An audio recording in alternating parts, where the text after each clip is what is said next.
விற்பனை செய்யப்படும் என்று ஏற்கனவே தேர்தல் அறிக்கையிலே ஒன்று கூறப்பட்டிருக்கிறது. இவ்வளவு பொருளாக விற்பனை என்று இந்த புத்தகத்தில் இடம்பெறுகிற பொழுது இந்த எண்ணெய் விற்பது என்பது விற்பனை இடம்பெறவில்லை என்பதை மாண்புமிகு கூட்டுறவுத்துறை அமைச்சருடைய நிறைவுக்கு கொண்டு வர விரும்புகிறேன்.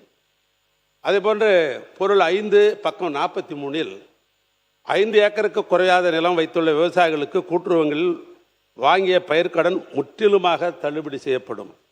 5 ஏக்கருக்கு மேல் நிலம் வைத்துள்ள விவசாயிகள் கூட்டுறவு வங்கிகளிலே வாங்கிய பயிர்க்கடன்கள் 50% தள்ளுபடி செய்யப்படும் என்று தேர்தல் வாக்குறுதியில் அறிக்கையில் கொடுக்கப்பட்டிருக்கிறது. 1, 2, 3 என்ற அடிப்படையில் மாண்புமிகு முதலமைச்சர் அவர்கள் 3 அறிவிப்பு தந்திருக்கிறார்கள். எந்தெந்த வகையிலே விவசாயிகளுடைய கூட்டுறவு கடன் தள்ளுபடி செய்யப்படும் என்று அறிவிக்கப்பட்டிருக்கிறது.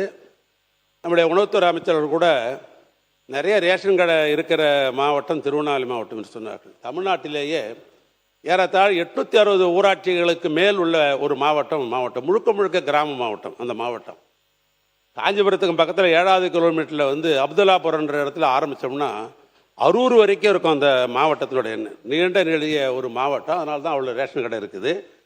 அதனால் ஒரு சான்றுக்காக சொல்கிறேன், அவ்வளவு இடங்கள்லையும் விவசாயிகள் கடன் வாங்கி விவசாயம் செய்கிற ஒரு மாவட்டம். இன்னும் சொல்ல போனால் காவிரி டெல்டா பகுதியோடு இல்லை எங்களுடைய பகுதி.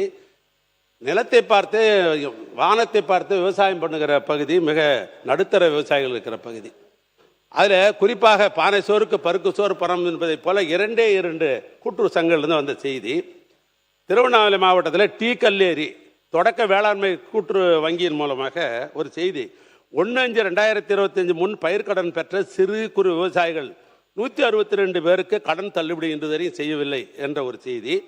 இன்னொன்று தலையாம்பள்ளம் தொடக்க வேளாண்மை கூட்டுறவு சங்க வங்கி, அதாவது PASCP, அது ஆங்கிலத்தில் இருப்பது, நான் தமிழில் சொன்னேன். 1/5/2025 முன் வாங்கிய கடன் 379 சிறு குறு விவசாயிகளுக்கு தள்ளுபடி செய்யவில்லை என்ற செய்தி. இது 2 சொசைட்டி பார்த்து சொல்கிறேன். இப்படி பல சொசைட்டிகளில் கடன் இன்னும் தள்ளுபடி செய்யவில்லை, பாதிக்கிறோம் என்கிற விவசாயிகள் தொடர்ந்து போராடி கொண்டிருக்கிறார்கள். நான் கூட்டுறவுத்துறை அமைச்சரை கேட்டுக்கொள்ள விரும்புவது, இந்த சபையின் மூலமாக விவசாயிகளுக்கு தேர்தல் அறிக்கையிலே சொன்ன வாக்குறுதிகளை நிறைவேற்ற முடியவில்லை என்கிற நாங்கள் எடுத்துக்கொள்ளலாமா, அல்லது இல்லை இன்னொரு அறிக்கை வரும் எல்லாமே நாங்கள் சொன்னபடி தள்ளுபடி செய்வேன் என்று அமைச்சர் அவர்கள் பதிலூரிலே சொல்வாரா என்று நான் எதிர்பார்க்கிறேன். கதிரவன்.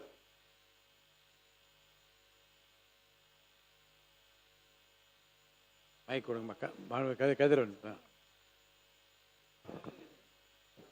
மாண்புமிகு கூட்டுறவுத்துறை அமைச்சர். மாண்புமிகு பேரவைத் தலைவர் அவர்களே, மாண்புமிகு எதிர்க்கட்சி உறுப்பினர் சொன்னார்கள், அதற்கு தகுதியின்மைக்கு காரணம் ஒரே குடும்பத்தில் பெறப்பட்ட கடனாக இருக்கலாம். ஒரே விவசாயிகளால் பெறப்பட்ட ஒன்றுக்கு மேற்பட்ட பயிர்க்கடன்கள் மற்றும் ஒரே குடும்பத்தை சேர்ந்த பல குடும்ப உறுப்பினர்களால் பெறப்பட்ட கடன்கள் 1,13,745 நபர்கள். அதில் அண்ணன் சொன்னது அதில் கவர் ஆகும் என்பதை தங்கள் வாயிலாக தெரிவித்துக் கொள்கின்றேன்.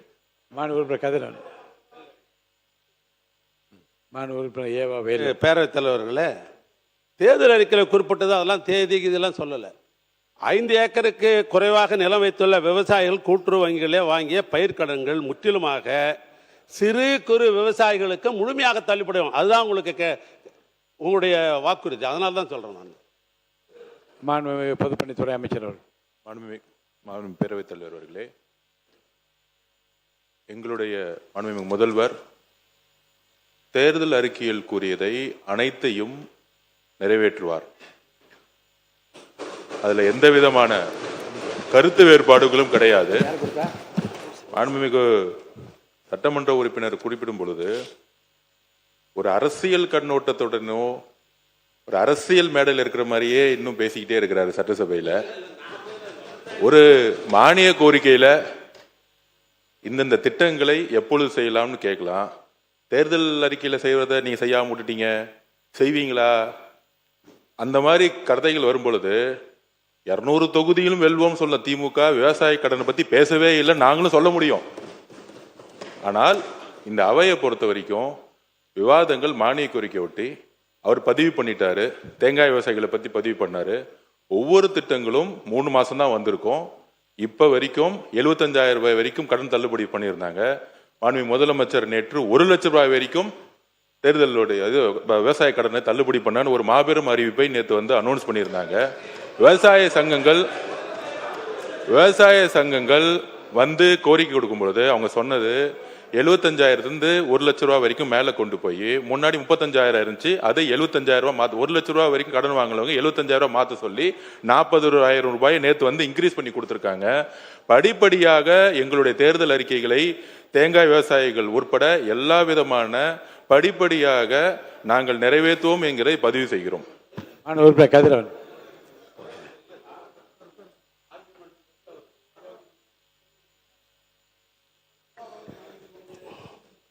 மாண்புமிகு பொதுப்பணித்துறை அமைச்சருடைய கவனத்துக்கு கொண்டு வர விரும்புகிறேன். பொதுக்கூட்டத்தில் பேசுகிற மாதிரிலாம் இல்லைங்க. நாங்கள் பேசுவது என்பது நீங்கள் தேர்தல் அறிக்கையில் சொன்னது. இப்போ நிறைய சொல்லியிருக்கிறீங்க. எங்களுடைய தலைவரை நான் 6 மாதம் வரைக்கும் எந்த இதையும் விமர்சனம் பண்ண மாட்டேன்னு சொல்லியிருக்கிறார். சிலவைகளுக்கு நாளாகும், அது இல்லைன்னு மறுக்கல. விவசாய கடன்றது எப்பொழுதுமே வந்த உடனே தள்ளுறதா விவசாய கடன். இதுக்கு வந்து நாட்கள்லாம் கிடையாது. நான் என்ன கேட்டேன், 3 முறை நீங்கள் ஏற்கனவே சொல்லியிருக்கிறீங்க. 4வது முறை இது முழுமையாக தள்ளுபடி செய்வதற்கு ஏதாவது ஆலோசனை வைத்திருக்கிறீங்களா, அறிவிக்க போறீங்களா? அந்த விவசாயிகள்லாம் கேட்குறாங்க. அவங்களுக்கு எப்படி நாங்கள் மக்கள் பிரதியாக என்ன பதில் சொல்றது? இப்போ நாங்கள் அசம்பிளி முடிச்சுட்டு போன உடனே கேட்பாங்க, எங்க சட்டசபையில் கேள்வி கேட்டீங்களா, முழுசும் தள்ள போறாங்களா, இல்லை இவ்வளோ ஒரு சொசைட்டிலேயும் 200 பேர் 300 பேர் தள்ளுபடி இல்லாத இருக்குது அப்படின்னு சொல்லுமா? நாங்கள் பதில் சொல்லணுமா இல்லையா? இதில் எங்கே அரசியல் இருக்கிறது? அரசியல்லாம் இல்லை. இது கூட்டுறவு கடன் வந்த உடனே தள்ளுறதான் கூட்டுறவு கடன். நான் ஏற்கனவே இதே மன்றத்தில் நான் பதிவு பண்ணேன். ஒரு நிமிஷம் இருங்க. நான் ஏற்கனவே இதே மன்றத்தில் பதிவு பண்ணியிருக்கிறேன். 2006 கூட்டுறவுத்துறை அமைச்சராக இருக்கிற பொழுது அன்றைக்கு முழு கடனையும் 6,000 கோடி ரூபாய் அண்ணன் கலைஞர் தள்ளுபடி பண்ண நான் தான் பண்ணேன். சென்ற முறை ஆட்சிக்கு வருகிற பொழுது நம்முடைய முதலமைச்சராக இருந்த அண்ணன் மு.க. ஸ்டாலின் விவசாயிகளுக்காக கடன் பட்டிருக்கிற அத்தனையும் தள்ளுபடி செய்யன்னு சொன்னார். எல்லாத்தையும் தள்ளுபடி பண்ணார். இப்ப நான் கேட்கறது, நீங்க சொல்லியிருக்கிறீங்களே 5 ஏக்கராவுக்கு உட்பட்டது பூரா முழுமையாக தள்ளுபடி செய்யப்படும், 5 ஏக்கராவுக்கு மேல இருக்கிற விவசாயிகளுக்கு பாதின்னு சொல்லிருக்கீங்க. அது உண்டா இல்லைன்றதான் என்னுடைய கேள்வி.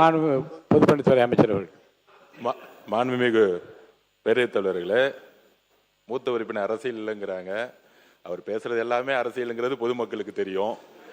அதாவது நான் பதிவு பண்ணிட்டேன், எங்களுடைய முதலமைச்சர் சொன்னதை செய்வார்.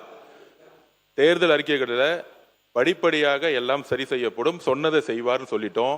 ஆனால் ஒரு வேகமாக விவசாயிகளுக்காக தன் உயிரையும் கொடுக்கக்கூடிய ஒரு உரையை கொடுக்கிற மாதிரி கொடுத்துக்கிட்டு இருக்காரு. ஆனால் ஆளுங்கட்சியா இருக்கும் பொழுது, அமைச்சரா இருக்கும் பொழுது அண்ணன் தான் விவசாயி மேல குண்ட சட்டத்தை போட்டு கைது செய்ததும் அவர் தான். அப்ப விவசாயிகள் மேல நாங்க குண்ட சட்டை போடக்கூடிய அரசு எங்களுக்கு கிடையாது. அதனால நாங்கள் எப்பொழுதும் விவசாயிகள் பக்கம் தான் நிற்போம். அவர்களுக்கான உரிமைக்காக நாங்க நிற்போம். விவசாயிகளுடைய நிலத்தை காவல்துறை வைத்து எடுக்கக்கூடிய மேல்மா மாதிரி இருக்கக்கூடிய, திருவண்ணாமலை நடந்த மேல்மா மாதிரி இருக்கக்கூடிய விவசாயிகள் பாதிக்கப்பட்ட அந்த செயலை நாங்கள் எப்பொழுதும் செய்ய மாட்டோம். நாங்கள் உறுதியாக கூறுகிறோம், எங்களுடைய தேர்தல் அறிக்கையில் படிப்படியாக நாங்கள் நிலைநாட்டுவோம் பதிவு பண்றோம். கதிரவன் முடிச்சிடலாம், போதும், உட்கார வேணாம், உட்காருங்க. இல்லை போதும், இது மாண்பு கதிரவன் இல்லை பதில் உரைக்கு போயிடுறேன். என்னன்னா இப்பயே 3:30 ஆயிடுச்சு. மாண்பு அவர் கதிரவன் இல்லைங்க, ஒரு புதுசு மாண்புமிகு உட்காருங்க. பேரவைத் தலைவர் அவர்களே, பரம்பக்குடி தாலுகா மருத்துவமனை கடந்த கால ஆட்சியில் மாண்புமிகு கழக தலைவர் அவர்களால் மாவட்ட தலைமை மருத்துவமனாக தரம் உயர்த்தப்பட்டது.